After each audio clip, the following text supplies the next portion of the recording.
2023년 11월 7일 화요일 17시 05분. 다니는 곳마다 새롭다.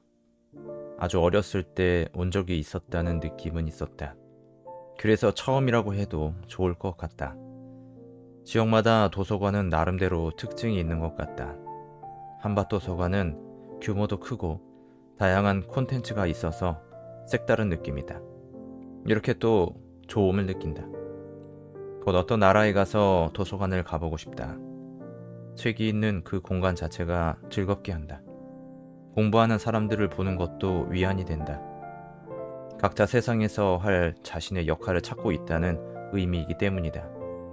나 역시 나의 역할이 있다고 믿으며 찾고 개발해 나가는 것이다. 도서관에는 혼자 있는 사람이 대부분이다.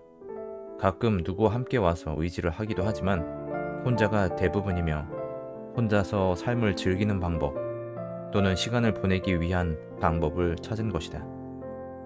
이렇게 어떤 사람들은 삶의 방법을 찾지만 어떤 사람들은 타인에게 의지하며 살아간다. 의지하는 것이 결코 잘못되었다고 말할 수 없지만 그 의지는 약간의 빈약을 만들 수도 있다. 어떤 일에는 혼자서 할 수 없는 일이 있어서 누군가와 함께 해야 하는데 그 일을 통해 각자의 역할을 분담하는 것이므로 반드시 그것을 의지한다고 말할 수 없다.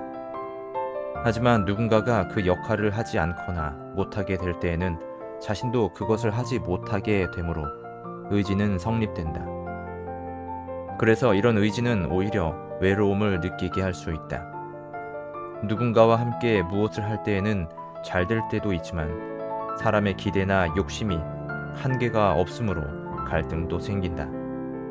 그런데 막상 그런 상대방마저 없다면 그때가 좋았다며 후회한다. 이것은 인간관계라는 큰 개념에서 적용되는 이야기이다. 또 아주 세부적으로는 결혼을 전제로 이야기할 수도 있다. 인간의 삶에서 어쩌면 결혼이나 가족은 세상과 인류를 유지하게 하는 중요한 과정이다. 하지만 오늘날에 이런 전통적인 가족이나 결혼과는 달라진 것이 사실이다. 1인 가구가 40% 가까이 근접했을 정도로 핵가족을 넘어 나노가족이라 할 만큼 가족의 규모는 작아졌다.